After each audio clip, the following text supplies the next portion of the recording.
Dari Utsman ibn Affan berkata, aku mendengar Nabi SAW bersabda, sesiapa yang membaca Bismillahilladzi la yadurru ma'asmihi syai'un fil ardi wala fis sama' wa huwas sami'ul alim, yang bermaksud dengan nama Allah yang dengan namanya tidak ada sesuatu pun yang dapat memberikan kemudaratan di bumi maupun di langit.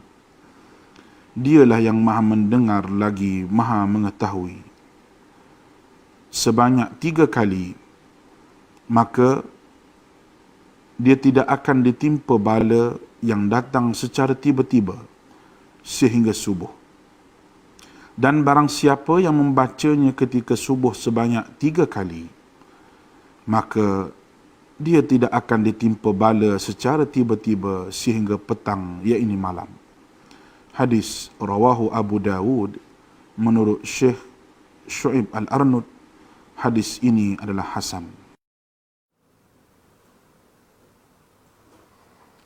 Okay, bismillahirrahmanirrahim. Assalamualaikum warahmatullahi wabarakatuh dan selamat pagi. Bertemu lagi kita di slot tuition online Perlis Mengaji pada hari raya keempat. Selamat Hari Raya Cikgu ucapkan. Okay, kita kembali bersiaran dengan penuh semangat dan kali ini untuk topik sains tahun 5. Ouch, panasnya. Okay, sebenarnya tajuk apa ni? Tajuk haba haba. Okey. So, cikgu harap kamu dah bersedia dengan buku teks kamu. Itu adalah rujukan kita yang paling utama ataupun mana-mana buku rujukan yang kamu ada. Baik. Untuk fokus untuk topik haba ini, seperti biasa, kamu mesti mengetahui maksud suhu. Lepas tu kita akan melihat tentang menerima haba dan kehilangan haba. Seterusnya, kembang kecut. Apa benda tu? Dan aplikasi kembang kecut ataupun prinsip haba di dalam kehidupan seharian. Jadi ini benda yang kita akan cover.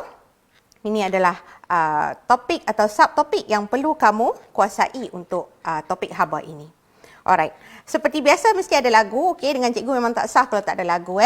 Jadi lagu ni panasnya tu di sini ataupun habanya tu di sini. Okey, cikgu ambil daripada melodi asas, sakitnya tu di sini. Okey, kita berdandut sikit untuk hari ini. Untuk siapa yang tak tahu lagu, boleh sama-sama dengar. Tapi yang penting adalah lirik ataupun nota yang terdapat di dalam lagu ini. Jadi, kita boleh tengok video lirik yang telah cikgu sediakan. Jangan lupa kenal pasti isi-isi penting untuk topik haba.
Okey, alright.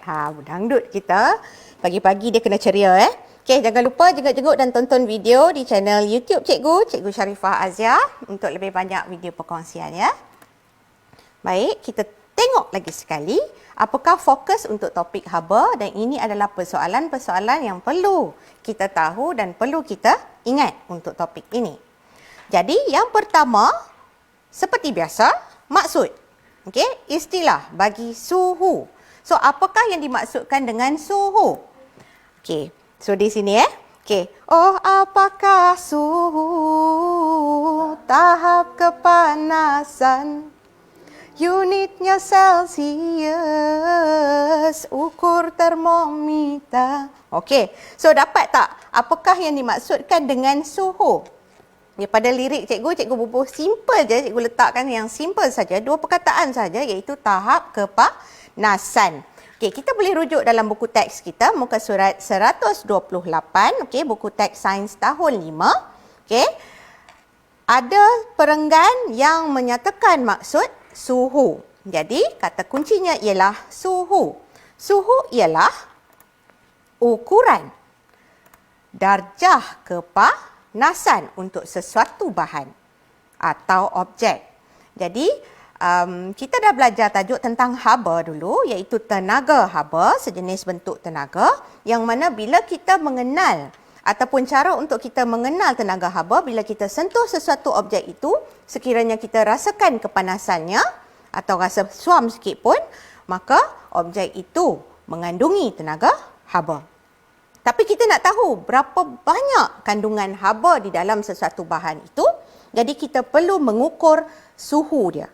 Okey, iaitu ukuran tahap kepanasan ataupun ukuran darjah kepanasan sesuatu bahan. So boleh ingat yang ni setiap benda yang kita boleh ukur, okey, ada unit dia pula. Okey, sekarang kita lihat apakah unit piawai bagi suhu, iaitu standard. Okey, standard unit untuk suhu. Di situ tadi, okey, unitnya Celsius, ukur termometer, yang mana satu adalah unit bagi suhu. Okey. Lihat juga buku teks muka surat 128 yang tadi tu dalam perenggan yang sama. Okey. Nampak? Unit piawai bagi suhu ialah darjah Celsius. Okey, ada kesilapan ejaan sedikit di situ. Tapi tak ada mengapa. Okey, tak mengapa. Okey, darjah Celsius ataupun kita tulis singkatannya simbol darjah dan C besar. Okey, C huruf besar untuk Celsius. Dan ada info di situ, unit lain bagi ukuran Celsius ialah darjah Fahrenheit. Di mana pertukaran atau kadar pertukaran dia 1 darjah Celsius bersamaan dengan 33.8 darjah Fahrenheit. So kita dekat sini biasa kita guna darjah Celsius. Jadi, kita nak ukur darjah kepanasan sesuatu bahan ni, dia mesti ada alat. Okey, nak ukur suhu mesti ada alat. Jadi, apakah alat yang kita gunakan untuk mengukur suhu sesuatu bahan? Ukur termometer. Maksudnya, alat untuk mengukur suhu ialah termometer. Okey. Dalam buku teks muka surat 128 juga ada menyatakan bahawa termometer ialah alat yang digunakan untuk mengukur suhu. Okey. Dan untuk mengukur suhu ini menggunakan termometer, dia ada teknik yang perlu kita ikut, teknik mengukur suhu dengan betul supaya kita dapat bacaan dengan tepat. Ini contoh-contoh termometer yang biasa kita lihat. Okey, yang pertama ini adalah termometer makmal yang biasa kita gunakan di sekolah untuk kita jalankan eksperimen ataupun aktiviti sains. Okey, ini termometer makmal yang color kuning ni. Yang ni pula termometer bilik untuk mengukur suhu bilik ataupun suhu persekitaran. Yang ketiga ni, termometer ni biasa kita jumpa dah. Okey, waktu PKP ni kita nak keluar dia terhad. Nak masuk mana-mana aja mesti orang tembak kepala kita kan. Okey, cikgu nak masuk tadi pun kena tembak kepala juga. Itu dah biasa dah. Ini pun termometer untuk mengukur suhu badan kita. Dan di bawah itu pun sama, termometer klinik. Okey, untuk mengukur suhu badan, di mana yang tu biasanya letak dekat bawah lidah ataupun celah ketiak nak tengok suhu badan. Okey, ada banyak jenis termometer tapi namanya tetap termometer untuk mengukur suhu. So, bagaimana kita nak gunakan termometer ini? Bagaimana cara untuk mengukur suhu dengan betul? Menggunakan teknik yang betul. Okey, pada muka surat 124, dia ada langkah-langkah untuk kita menggunakan termometer dengan betul. Pegang termometer, celupkan dalam bahan, jangan sampai ke dasar bikar ataupun bekas, okey. Kita letak dekat tengah-tengah tu. Tapi yang pentingnya adalah kedudukan mata kita semasa kita membaca meniscus mercury. So meniscus tu kamu boleh tengok dekat sini. Okey, dia ada zoom di situ. Meniscus tu yang takat yang tinggi tu. Mercury dia punya meniscus dia terbalik. Kalau air, meniscus dia kat bawah. Kan? Tapi kalau mercury, meniscus dia di atas. Tengok yang paling atas. Menghadap dan kedudukan mata mesti tegak menghadap skala termometer. Itu cara dia, ya.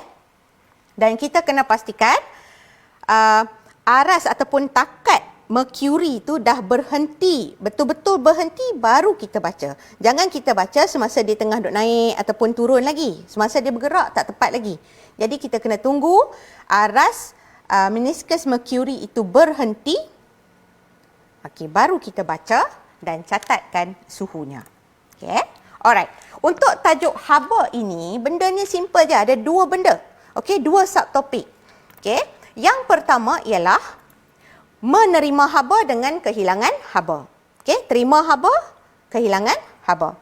Manakala subtopik yang kedua ialah pengembangan dan pengecutan bahan akibat ataupun kesan daripada haba yang diterima atau yang hilang. So, kita terbahagi kepada dua ni. Alright, jadi kita kena faham dulu tentang menerima haba dengan kehilangan haba. Lepas tu baru kita bincang tentang kembang kecut. Okey, persoalan. Kenapa objek atau bahan jadi panas? Kenapa bila kita sentuh sesuatu kita dapat rasakan kepanasannya? Kenapa kita bila kita duduk di dalam satu persekitaran kita dapat rasakan kepanasan dia? Kenapa kita pegang sesuatu jadi makin panas, makin lama makin panas? Kenapa? Okey. Alright. Tengok di sini bila dapat haba, objek jadi panas. Bila hilang haba, objek jadi sejuk. So, dapat tak di sini kenapa objek menjadi panas adalah kerana mendapat haba. Yang ni. Ya, back. Panasnya tu di sini kerana dapat haba. Sejuknya tu di sini kerana hilang haba. Okey, lepas tu. Ini contoh aktiviti Okey, eksperimen ni sepatutnya kita buat di sekolah untuk kita menyukat suhu air di dalam bikar. Okey, tapi kalau kita tak boleh nak buat masa ni, so kita tunggulah Alright, sebab kita perlukan termometer itu. Okey, kalau didih air jadi panas. Suhunya meningkat sampai takat didih. Takat didih air ialah 100 darjah Celsius. Kalau kita didihkan air, kita akan nampak suhu dia semakin meningkat sehinggalah satu takat iaitu 100 darjah Celsius dan dia tak akan meningkat. Ini untuk air kosong untuk air kosong. Alright? Sehinggalah dia kering, sehingga dia bikar tu dah kosong, tak ada apa-apa dah. Walaupun kita tak padamkan api, suhu air akan terus kekal 100 darjah Celsius, di mana itu kita panggil sebagai takat didih. Okey. Tapi kalau kita padamkan api, air itu akan jadi sejuk dan kita akan dapat lihat suhu airnya akan menurun. Bacaan paras mercury akan menurun sehingga menjadi suhu persekitaran dia ataupun suhu bilik. Okey, kita tengok contoh ini. Kenapa aiskrim menjadi cair? Okey, kita beli aiskrim keras, right? Tapi lepas tu dia meleleh-leleh.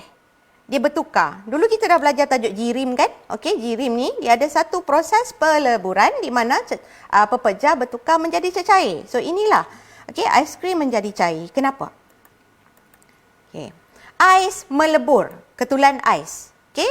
Ais jadi cair jugalah dalam bahasa kita Okey, ais cube tu keras, tapi bila kita letak pada suhu bilik ataupun letak di bawah matahari, dia akan jadi cair, melebur menjadi air. Kenapa? Okey. Okey, bagaimana pula dengan air dipanaskan sehingga mendidih? Kenapa? Apa yang menyebabkan air yang dipanaskan itu makin panas sehingga kita boleh nampak buih-buih itu yang menunjukkan bahawa air mendidih? Apakah yang menyebabkan keadaan ini? Okey. Coklat jadi cair. Kita beli coklat, kita nak makan. Tapi kita tertinggal di dalam kereta dan bila kita ambil, tengok-tengok dia dah cair. Kenapa? Apa yang menyebabkan coklat menjadi cair? Okey, jawapannya? Belum lagi. Okey, duduk di sebelah unggun api. Bila kita berkemah atau camping dekat luar, okey, malamnya sejuk kan. Jadi biasanya kita akan nyalakan unggun api. Satu tujuan untuk menghalang binatang buas, okey, atau menghalau binatang buas. Satu lagi, apa tujuan dia? Supaya kita badan kita berasa panas dan tidak sejuk. Okey, jadi fungsi unggun api itu ada tengok di sini. Okey. Ini pun sama. Bila kita berdiri di luar, di bawah cahaya matahari yang terik, kita akan berasa panas, badan kita akan berpeluh-peluh, kita akan rasa tidak selesa, panas sangat. Kenapa? Okey, apakah yang menyebabkan keadaan ini? Okey, so ini aja. Kenapa badan panas? Kenapa bahan itu panas? Kerana objek atau bahan itu menerima haba. Menerima haba. Ingat benda tu Panas kerana menerima haba. Haba tu kepanasan. Okey. So, aiskrim menerima haba daripada mana? Kita tak letak pun dekat api. Tapi kita kena ingat, suhu persekitaran kita ini tinggi, 30 darjah Celsius. Kalau kita nak bandingkan dengan suhu aiskrim itu negatif, negatif darjah Celsius, negatif 3, negatif 15 mungkin sebab dia keras macam tu kan. Okey. So, bila kita letak dekat persekitaran kita, suhu persekitaran itu, okey, haba di persekitaran itu akan memanaskan aiskrim. So, aiskrim itu akan menerima haba dari persekitaran dan menyebabkan dia melebur atau cair. Okey. Sama juga, kenapa ketulan ais melebur tadi? Okey, kerana ketulan ais menerima haba pun dari persekitaran. Kalau kita letakkan ais itu di dalam kopi yang sejuk atau Milo, kopi yang panas atau Milo yang panas, kita akan nampak ketulan ais tu menjadi semakin kecil dan lepas tu tak ada, hilang. Okey, kenapa? Ke mana pergi ketulan ais itu? Ketulan ais itu menerima haba daripada siapa? Daripada apa? Daripada air yang panas tadi. Daripada Milo yang panas tadi. Okey, so air Milo yang panas tadi jadi sejuk. Yang tu sebab dia dah bagi haba dia pada ketulan ais. Okay, so dia kehilangan haba tapi ketulan ais menerima haba. Sebab tu dia jadi cair. Okay. Seterusnya proses pemanasan dan pendidihan air ke sup ke apa ke kan. Okay. Dari mana datangnya haba itu? Dari api. Okay, kita nak masak kita gunakan api. So api kita tahu api tu panas. Jadi haba datangnya daripada api. So air di dalam periuk ataupun di dalam cerek menerima haba dan menjadi semakin panas. Alright. Pun sama, unggun api tadi, badan kita menerima haba dari api. Okey, jadi kita pun dapat rasakan kepanasan dan kurangkan kesejukan. Okey, cikgu harap faham dekat sini kenapa sesuatu bahan itu jadi panas kerana menerima haba. Simple je. Okey.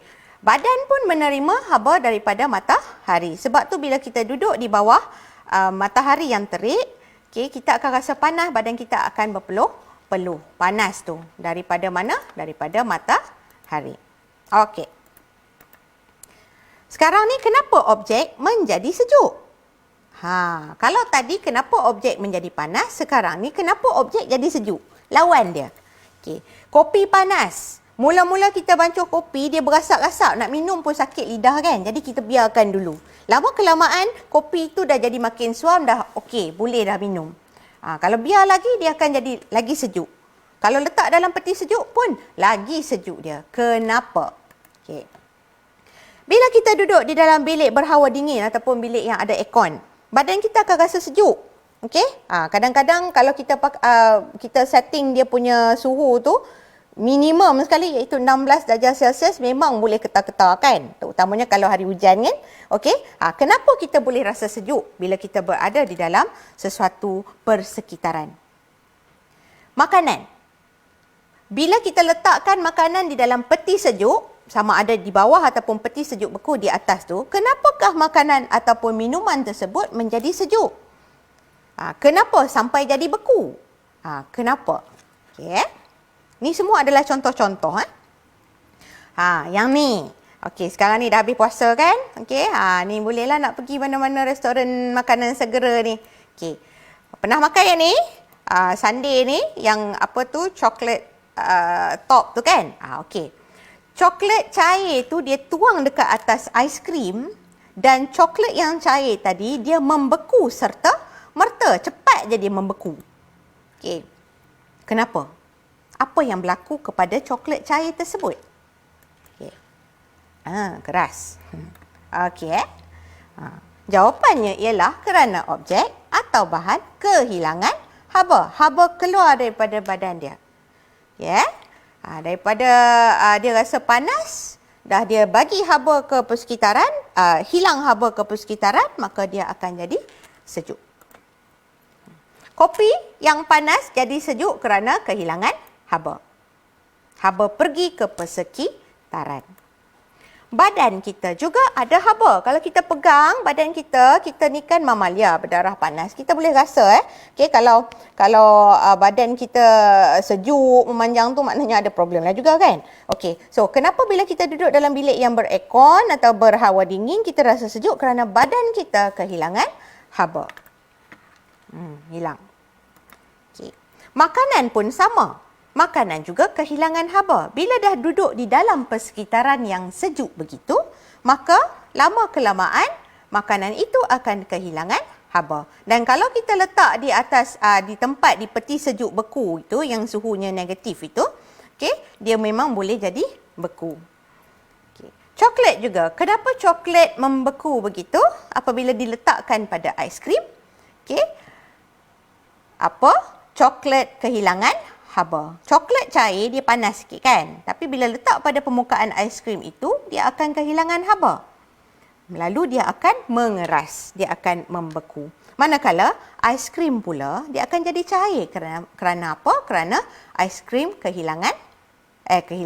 menerima haba. Aiskrim cair sebab menerima haba. Tapi coklat ini jadi beku, jadi keras kerana kehilangan haba. Okey. So kesimpulan untuk subtopik yang pertama tu, kenapa objek jadi panas? Boleh sebut tak? Ini pun kita akan gunakan untuk inference. Kalau ada soalan inference, kenapa suhu air itu semakin meningkat? Okey, kenapa suhu air itu menjadi semakin menurun? Kenapa? So jawapan dia ini saja. Kenapa jadi panas? Kerana menerima haba. Kenapa jadi sejuk? Kerana kehilangan haba. Cikgu harap yang ni kita boleh sematkan dalam minda kita. Okey, tolong ingat benda ni. Benda simple saja. Okey. Lepas tu baru kita boleh teruskan dengan satu lagi subtopik kita iaitu kembang kecut. Kesan daripada haba terhadap bahan. Bila bahan itu menjadi panas, apa berlaku seterusnya? Begitu juga bila bahan itu kehilangan haba, dia jadi sejuk, apa berlaku seterusnya? Kembang ke kecut? Okey. Muka surat 135. Okey, buku teks 135. Pengenalan tentang pengembangan dan pengecutan. Di sini, okey, budak perempuan ni dia ada masalah. Dia nak buka penutup botol jam. Okey, penutup dia nak buka botol jam tu, penutup dia tu ketat. Ketatnya. Mari mak tolong bukakan. Letakkan penutup botol ke dalam air panas. Senangnya nak buka. Okey. So, ketat. Kita pun dah pernah alami benda ni Benda tu ketat nak buka. Jadi mak pun datang tolong. Mak buat apa? Dia rendamkan sesuatu di dalam air panas. Adakah dia rendamkan keseluruhan botol itu? Tidak. Dia hanya rendamkan bahagian penutup saja. Okey, selama beberapa minit dan lepas tu kita akan buka penutup botol itu dengan lebih mudah. Okey. Kenapa? Alright. Berdasarkan pengalaman kita, berdasarkan pemerhatian kita, okey, sesuatu akan jadi longgar kalau dia jadi besar kan? Okey.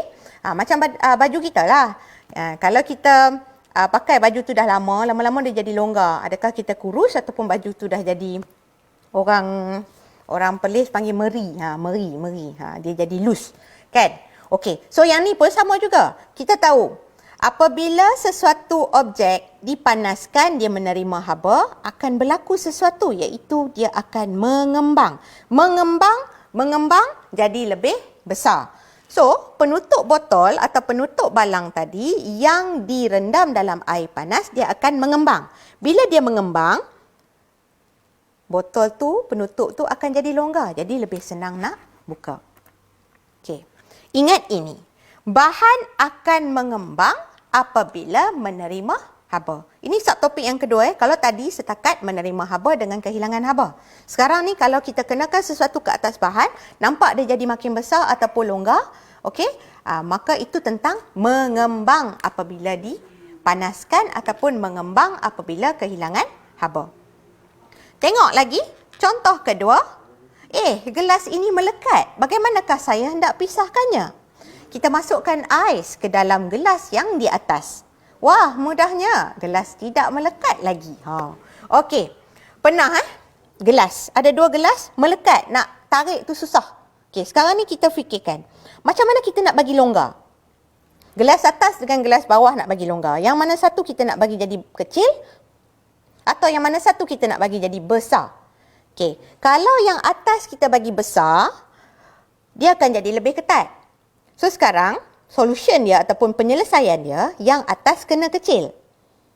Kalau kita panaskan yang atas, dia akan mengembang. Bila dia mengembang, dia akan jadi besar. Jadi tak boleh panaskan gelas yang di atas. Apa nak buat? Mak itu letak ais. So gelas itu akan jadi sejuk. Gelas itu akan kehilangan haba. Dan menjadi kecil. Dan lepas tu longgar. Okay, selain daripada kita letak ais di atas, kita bagi besar yang di bawah. Kita boleh rendam gelas yang di bahagian bawah itu di dalam air panas. So longgar. Okay, so ada dua cara. Baik. So di sini, kenapa gelas yang di atas lepas diletakkan ais itu, dia jadi longgar, dia jadi kecil? Kerana bahan akan mengecut apabila kehilangan haba. Itu yang cikgu panggil kembang kecut. Mengembang apabila menerima haba atau dipanaskan. Mengecut apabila kehilangan haba atau disejukkan. Okey. Yang ni. Alright. Panas, kembang, mengecut bila sejuk. So tolong ingat panas dia kembang. Okey. Sejuk dia akan mengecut. Alright. Yang ni. Pepecah cair gas mengembang bila panas. Objek menjadi besar, objek menjadi panjang. Baik. Ini kita dah belajar dalam tajuk jirim. Jirim terdiri daripada 3 jenis. Pepejal, cecair dan gas. Semuanya, pepejal, cecair dan gas akan mengembang apabila dipanaskan atau menerima haba. Dan mengecut apabila kehilangan haba ataupun disejukkan. So, bila dia mengembang, dia akan jadi besar. Dan kalau dia pendek, dia akan jadi panjang. Itu kita kena ingat. Mengembang macam ni. Mengembang jadi besar, jadi panjang. Aktiviti dalam buku teks mesti kita faham. Kita ada 3 aktiviti yang membuktikan bahawa pepejal, cecair dan gas mengembang apabila menerima haba dan mengecut apabila kehilangan haba.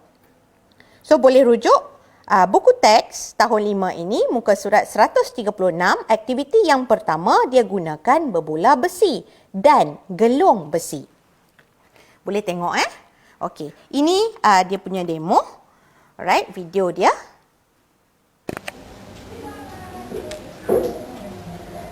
Okey, dia gantungkan bola besi itu. Ini bola besi. Ini gelung besi. Okey, sebelum berbola besi itu dipanaskan, dia cuba masukkan melalui gelung besi. Dan pemerhatian kita ialah berbola besi boleh melepasi gelung besi. Itu pemerhatian kita. Okey, lepas tu berbola besi itu dipanaskan selama 5 minit bagi dia panas. Okey, lepas 5 minit dia masukkan atau dia cuba masukkan sekali lagi melalui gelung besi. Boleh muat atau tidak? Cuba perhatikan. Muat tak? Kalau tadi muat. Muat masuk. Tapi sekarang dia tak muat dah. Kenapa jadi macam tu? Apa berlaku pada berbola besi itu selepas dipanaskan? Okey. Bila dipanaskan, kita tahu bahawa berbola besi itu mengembang. Bila mengembang, saiznya akan jadi lebih besar. Dan bila besar, memanglah tak muat masuk dalam gelung besi. Okey. Cuba kita biarkan berbola besi yang panas tadi pada suhu bilik, okey, ataupun kita rendamkan di dalam ais. Lepas tu kita cuba masukkan lagi sekali ke dalam gelung besi tu. Boleh muat atau tidak? Rasa-rasa boleh muat ke tak lepas kita sejukkan bola besi tu? Jawapan dia, ya, dia akan muat. Dia akan muat semula. Sebab apa? Berbola besi itu mengecut dan jadi lebih kecil, so dia akan melepasi gelung besi. Okey. Aktiviti yang kedua tentang cecair. Dia menggunakan air berwarna. Diletakkan di dalam kelalang kon. Dan pada kelalang kon itu, kamu boleh perhatikan ada salur kaca atau tiup kaca yang macam straw tu. Okey. Kenapa dia gunakan air berwarna? Supaya senang untuk kita perhatikan paras air berwarna. Sebab kalau letak air yang biasa tu, dia lut sinar kan, sukar sikit untuk kita perhatikan perbezaan ataupun kenaikan atau penurunan aras air. Jadi, mula-mula letakkan dalam besen berisi air panas, kita perhatikan. Apa yang kita perhatikan ialah aras air berwarna. Bukan dalam kelalang kon tetapi di dalam salur kaca. Okey. Lepas tu kita letak pula di dalam besen berisi ais. Okey. Kita lihat video ini. Nampak ni aras air berwarna pada tiup kaca atau salur kaca tu. Okey, dia didihkan air, dituangkan air panas di dalam besen ataupun bekas. Lepas tu dia letakkan kelalang kon yang ada air berwarna tu. Buat pemerhatian. Cuba kamu buat pemerhatian apa yang kamu nampak tentang aras air berwarna. Nampak tak dekat situ? Pemerhatian kita. Aras air berwarna dalam tiup kaca meningkat. Makin naik ni. Okay. Dia tekanan di dalam tiup kaca tu dia lebih tinggi sebab dia sempit kan. Okey. Sekarang ni dia ubah kelalang kon tersebut masuk ke dalam bekas berisi air ais. Dan perhatikan aras air berwarna. Apa yang kita nampak selepas masukkan kelalang kon di dalam bekas berisi ais. Pemerhatian kita, aras air berwarna menurun, berkurang. Okey, makin rendah. Semakin rendah. Itu pun pemerhatian. Jadi di sini macam mana kita nak kaitkan dengan kembang kecut? Okey, pepejah cecair dan gas mengembang apabila dipanaskan atau menerima haba dan mengecut apabila kehilangan haba ataupun disejukkan. So di sini membuktikan bahawa air berwarna adalah cecair. Bila air berwarna diletakkan di dalam air panas, air itu akan mengembang. So bila dia mengembang, ni cikgu suka buat tangan ni nak bagi faham. Bila dia mengembang, so dia akan tolak air berwarna itu naik ke atas, nak keluar. Itu yang menyebabkan aras air berwarna dalam tiup kaca meningkat. Dan bila kita pindahkan kelalang kon itu ke dalam air ais ataupun air yang sejuk, dia akan mengecut. Mengecut maksudnya dia akan tarik ke dalam, dia akan tarik semula. Okey, kecut. Alright. Okay, so kita boleh nampak aras air berwarna berkurang atau menurun. So ini membuktikan tentang cecair. Okey, kita tengok pula tentang gas ataupun udara. Apa yang kita perlukan? Yang ni kita boleh buat kat rumah. Okey, yang tadi pun boleh buat juga. Boleh guna straw juga. Okey, tapi straw dia lembut sikit lah kan. Okey, kalau yang ni boleh. Alright. Dia gunakan kelalangkun. Tapi kita kalau dekat rumah, kita boleh gunakan botol air mineral ataupun botol minuman bergas yang tebal tu. Better yang tebal sebab nanti kita nak rendam dalam air panas. Kan? Okey, so dia letak di sini kelalangkun. Pada muncung kelalangkun ada belon. Lepas tu, rendamkan kelalangkun dalam bekas berisi air panas dan lepas tu kita perhatikan belon tu jadi macam mana. Keadaan belon. Lepas tu, pindahkan kelalangkun tadi ke dalam bekas yang berisi ais. Perhatikan sekali lagi apakah yang berlaku kepada belon. Pemerhatian kita tentang belon sebab kita tak nampak udara. Tetapi kita kena tahu, di dalam kelalangkun tiada air berwarna. So, bila tiada air berwarna, kosong di situ, kita kena ingat satu fakta iaitu gas memenuhi ruang. Walaupun kita tak nampak, tapi kita kena tahu. Apa-apa saja ruang akan ada gas. Okay, dalam lubang hidung kita pun ada gas juga, kita tak nampak. Alright, So, dalam kelalangkun ada gas ataupun udara. Okay, kita tak nampak yang tu. Lepas tu, kita nak panaskan dia. Okay, tengok yang ni botol tu. Yang ni dia gunakan botol air berkarbonat yang tebal, yang besar tu. Okey. Dia letakkan belon pada muncung botol. Dalam botol kosong, tak ada apa-apa. Tapi kita kena tahu dalamnya ada udara. Okey. Perhatikan keadaan belon. Dia letakkan di dalam bekas yang ada air panas tu. Perhatikan keadaan belon. Ini kita panggil belon mengembang ataupun saiz belon menjadi besar. Dia tak picit tu. Yang tu kita jangan picit lah. Jangan picit botol tu. Biar je.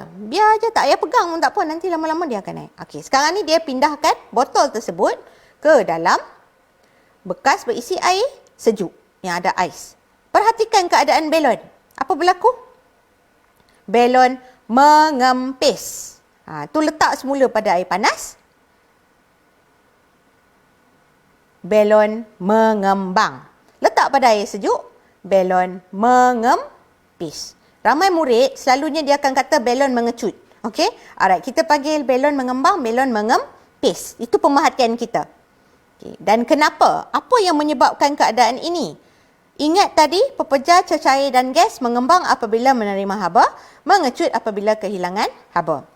So, bila mengembang, bila kita letak dia dekat dalam bekas berisi air panas, udara ataupun gas di dalam botol kosong itu, dia akan mengembang. So, bila dia mengembang, dia akan keluar daripada botol tersebut. Tetapi, belon halang. So, bila belon halang, gas itu akan menolak belon tersebut. Sebab tu belon kembang. Kita boleh nampak belon kembang. Kalau dalam bahasa Inggeris, kita kata the balloon inflates. Okay? Alright. Lepas tu, letak pula dalam bekas air sejuk itu, udara di dalam belon mengecut. Okay? Contract. Alright?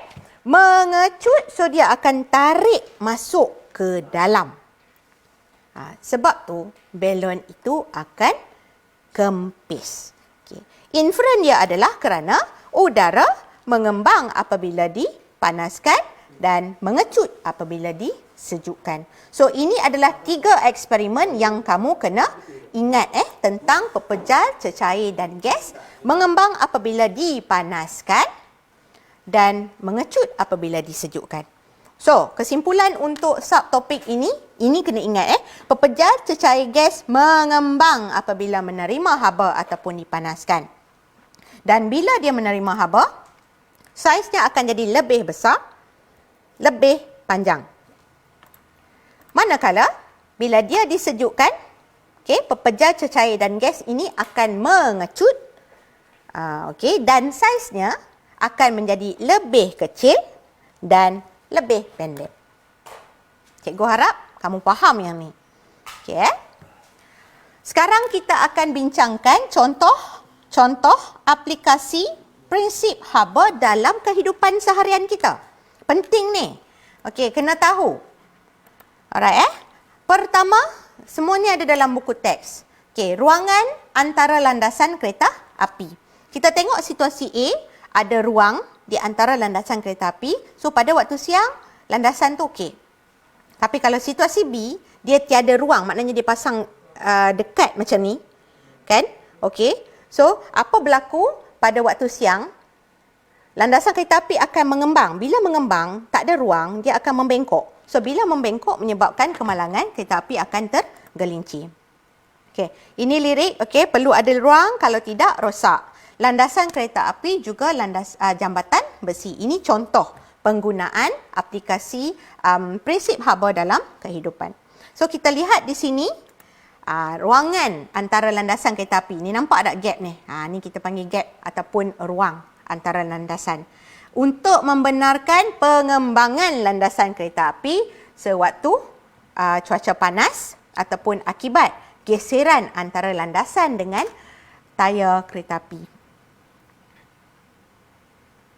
Okey.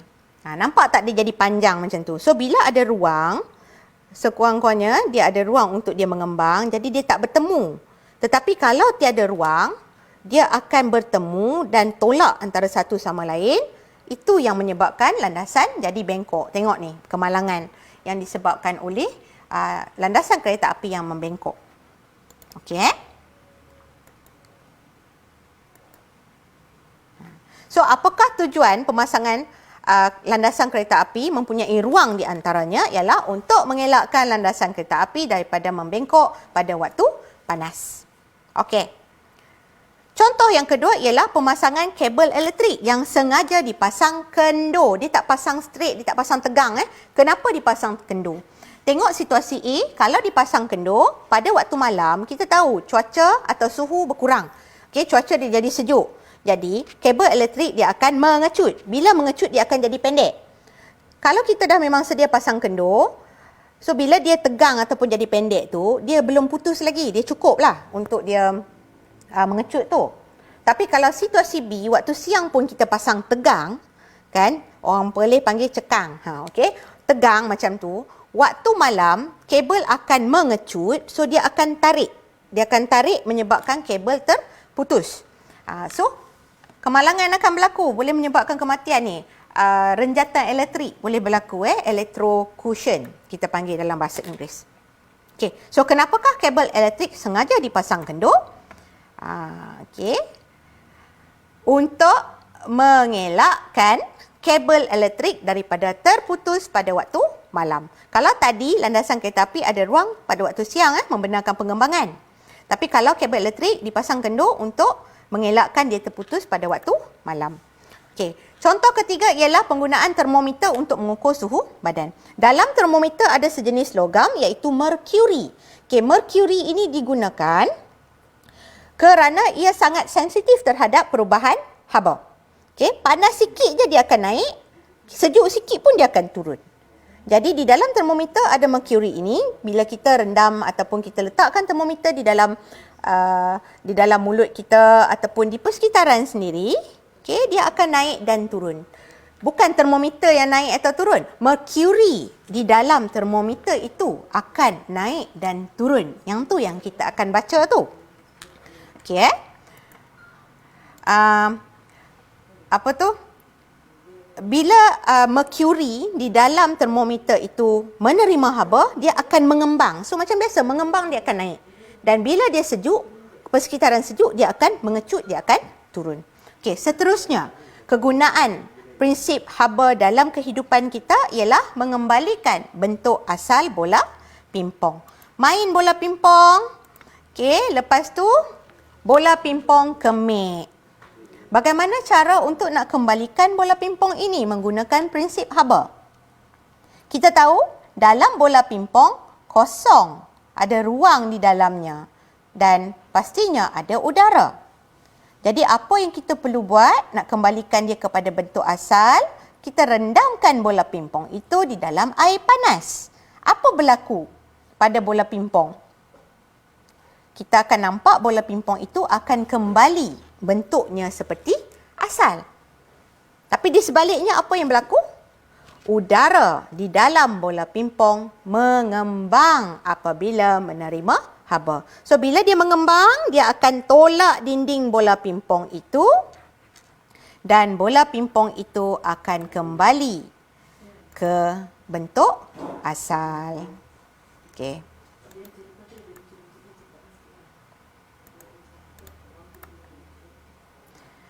Contoh ekstra, penggolek dan ruang pada jambatan besi. Jambatan besi, tak kira apa-apa pun kan, pepejar cecair dan gas, dia akan mengembang apabila dipanaskan dan dia akan mengecut apabila dia disejukkan. So, di sini dia akan letakkan penggolek ataupun rollers yang kita nampak di situ di bawah jambatan di bahagian tepi tu. Dan ada ruang lah untuk membenarkan pengembangan. Okey, pun ada kaitan juga dengan geseran. Sebab penggolekan dia mengurangkan geseran, jadi mudah untuk jambatan itu mengembang dan bergerak sedikit. Kita tak rasa benda tu sebab dia sikit saja. Tapi dia boleh menyebabkan jambatan besi itu rosak kalau kita tak pasang, kalau kita tidak sediakan ruang ataupun rollers tu, penggolek tersebut. Okay. Kita tengok.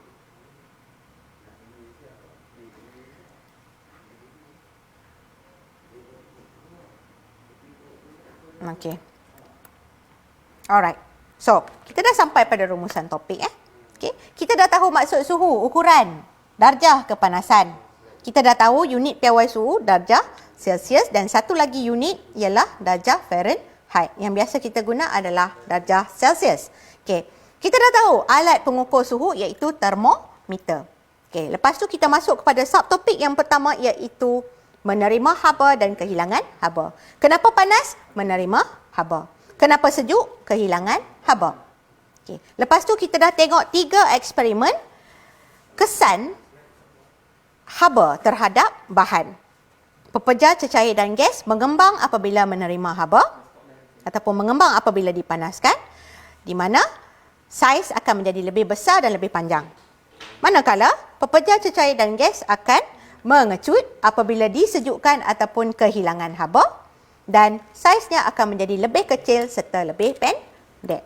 So, tolong ingat aplikasi prinsip haba dalam kehidupan, tolong ingat sekurang-kurangnya contoh-contoh di dalam buku teks yang telah kita bincangkan tentang ruangan di antara landasan kereta api, tentang pemasangan kabel elektrik yang dipasang kendur, tentang penggunaan termometer untuk mengukur suhu. Yang lain-lain tu ekstra. Okey, kita akan berkuizis, ya. Layari Google dan type quizzes.com. Okey, klik join a game. Jangan lupa masukkan game code 498503. 498503. Dan klik enter dan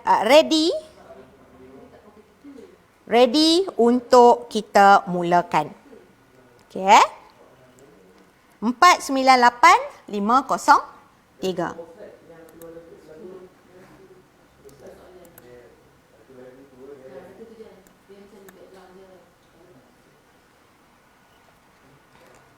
Sekejap cikgu nak mula lain. Sekejap.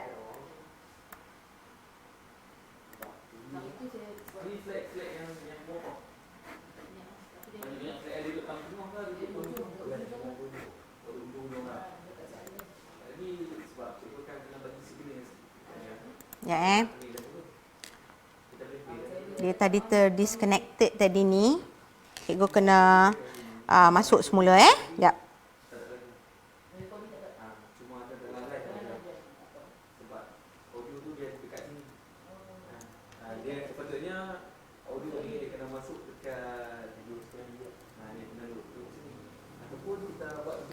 So kod tadi tu dah tak jadi tak boleh guna dah kod tu sebab kita kena generate lain.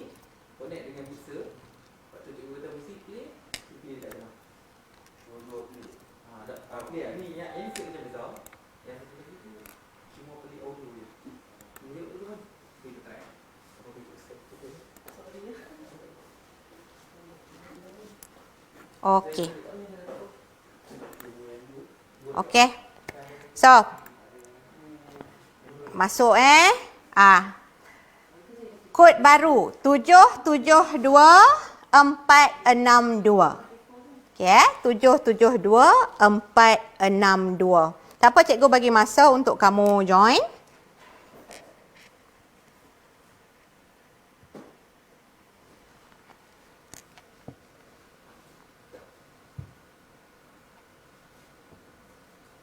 Okay, welcome Deep, Najihah, Ahmad. Oh, Duang, come on. Humaidi, Zulkifli, Adra, Nukman, Afif Hakim, Uzma. Okay, kita terima. Alright.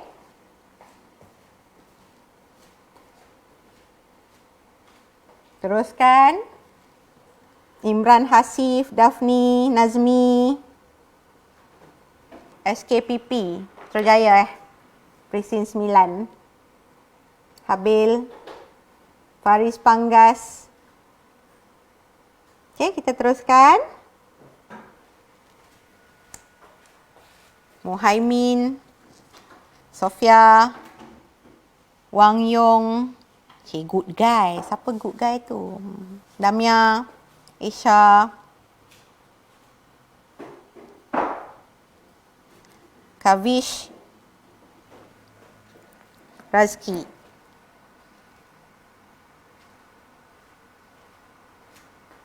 Ada lagi tak? Ada lagi ni. Okey, 772 462. Okay.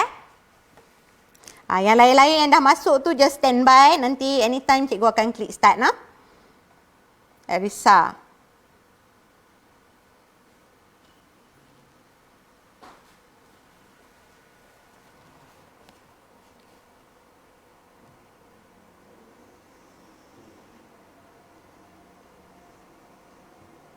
Nurin ada tak Nurin?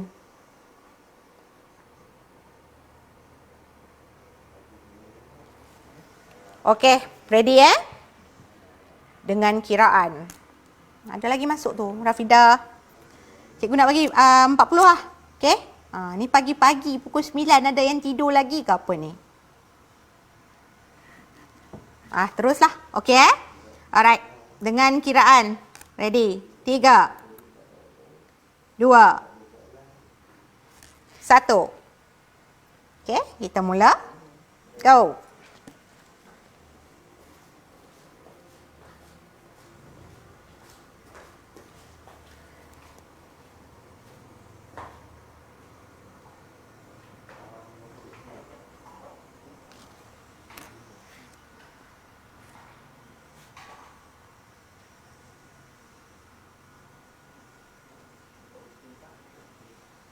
Okey, kita perhatikan soalan. Okey, Pertama, apakah maksud haba? Bentuk tenaga yang panas, ukuran darjah kepanasan, tahap kepanasan maksimum sesuatu bahan. Yang mana jawapan? Ada 21 orang betul, 11 orang salah. Macam mana ni? Maksud haba ni adalah benda paling utama atau paling pertama sekali yang kita kena tahu. Okey. Kedua, apakah unit piawai bagi suhu? Pun ada yang salah ke? I see. Okey, Fahrenheit, termometer atau Celsius? Soalan 3, apakah alat yang digunakan untuk mengukur suhu sesuatu bahan? Termometer, speedometer, periskop atau stetoskop? Yang ni semua betul. Okey, bagus. Alright. Soalan 4. Mengapakah aiskrim menjadi cair apabila berada pada suhu bilik? Ni pun ada yang salah ni. Aiskrim kehilangan haba. Aiskrim menerima haba. Aiskrim mengembang. Aiskrim mengecut. Yang mana satu menyebabkan dia cair ni? Soalan 5. Mengapakah belon menjadi besar apabila direndam di dalam bekas berisi air panas? Ini yang kerap murid tersilap. Mengapa belon jadi besar? Apa yang berlaku sebenarnya di dalam botol, bukan pada belon tu. Okey, belon kita perhatikan, tapi di sebaliknya ialah tentang udara. Okey, so tengok. Belon menerima haba daripada air panas. Belon mengembang apabila menerima haba. Air di dalam bekas mengandungi banyak haba. Udara mengembang apabila menerima haba. Soalan 6. Apabila sesuatu bahan menerima haba dan mengembang, Ukurannya akan menjadi lebih. Okey, tandakan dua jawapan yang betul. Besar, kecil, panjang, pendek. Dua. Okey, yang ni ada dua orang je salah. Alright, soalan 7. Mengapakah coklat cair menjadi keras apabila dituang di atas aiskrim? Sebenarnya yang ni tadi kita dah bincang ni. Kalau dengar betul-betul, boleh kan? Coklat menerima haba atau coklat kehilangan haba? Soalan 8. Mengapakah kabel elektrik sengaja dipasang kendur? Untuk mengelakkan kabel daripada terputus pada waktu malam, untuk mengelakkan kabel daripada terputus pada waktu panas, untuk membenarkan pengembangan kabel elektrik apabila menerima haba. Nombor 9. Mengapakah bacaan pada termometer meningkat apabila diletakkan pada kanak-kanak yang mengalami demam? Okay. Merkuri mengembang apabila menerima haba, merkuri menerima haba, merkuri kehilangan haba, merkuri mengecut apabila kehilangan haba. Tak boleh full screen. Okey, akhir sekali. Soalan 10. Apakah cara yang boleh dilakukan untuk mengembalikan bentuk asal bola pimpong yang kemik ini? So ingat tadi, okey, apa yang ada di dalam bola pimpong, okey, dan apa yang kita buat nak bagi bola pimpong tu kembali ke bentuk asal. Ketuk bola pimpong menggunakan penukul atau hammer. Letakkan di dalam peti sejuk. Rendam di dalam air sejuk atau rendam di dalam air panas. Okey, so sekarang kita boleh perhatikan skor siapakah yang mendahului leaderboard. Baik. Okey, tahniah kepada Imran Hasif. Ni ada lagi yang tak habis jawab Lambat sikit kan? Baik.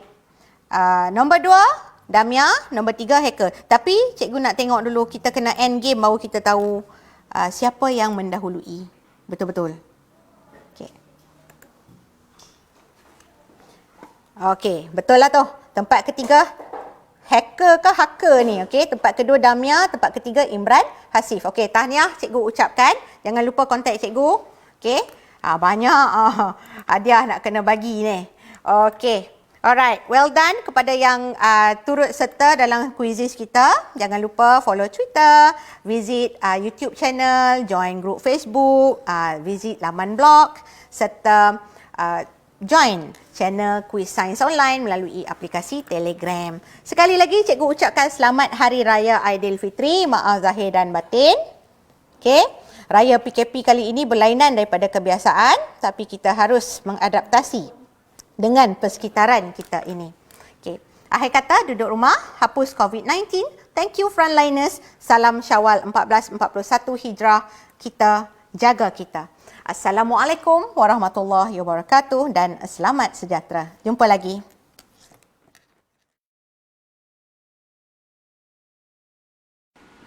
Daripada Anas bin Malik radhiyallahu anhu berkata, Nabi SAW pernah berdoa, Allahumma inni a'udzubika minal barasi wal jununi wal juzami wa min sayil asqam.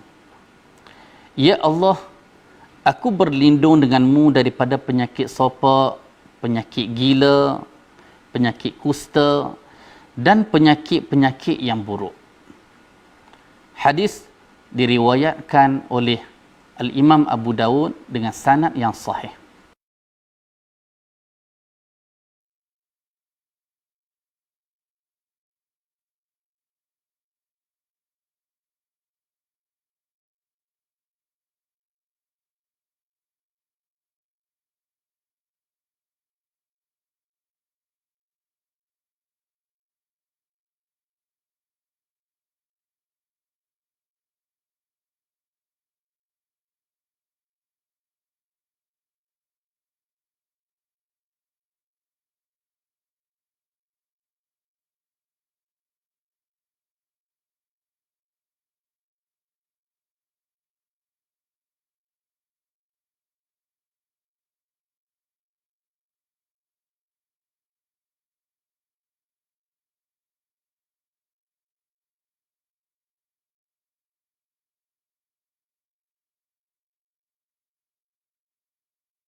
Tes, tes.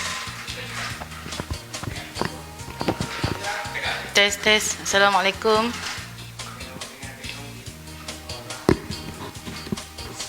Tes, tes.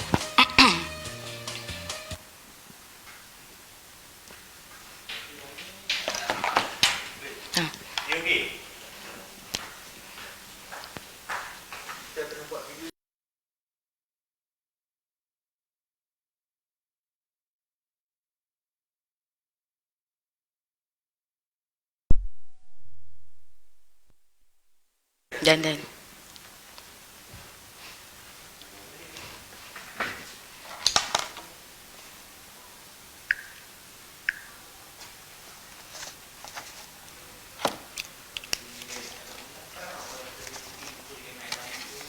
Oh, itulah.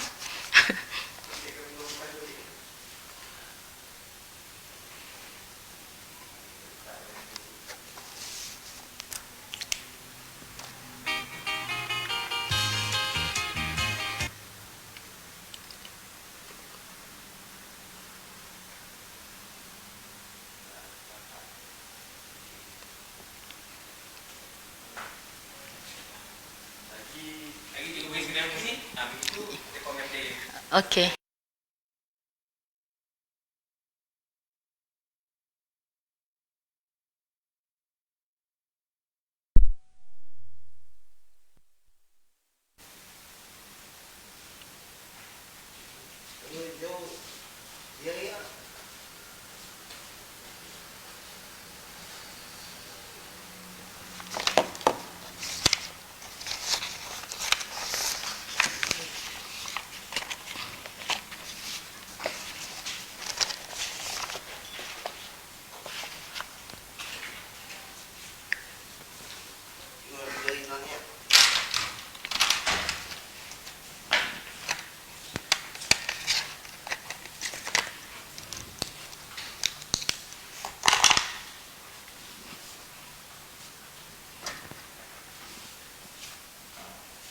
Boleh.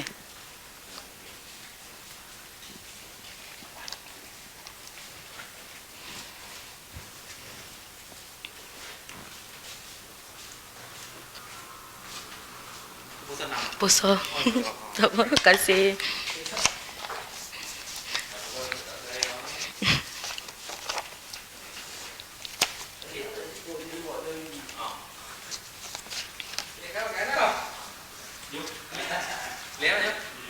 Ya.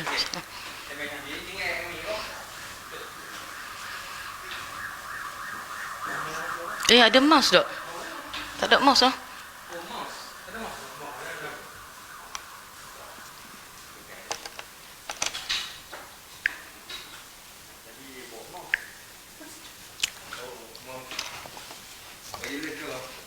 Selalu. Terima kasih.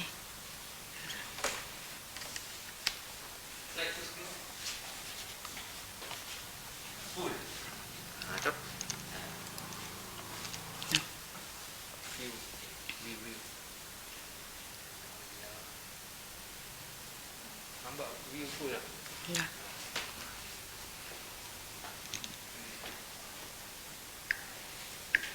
Full tak?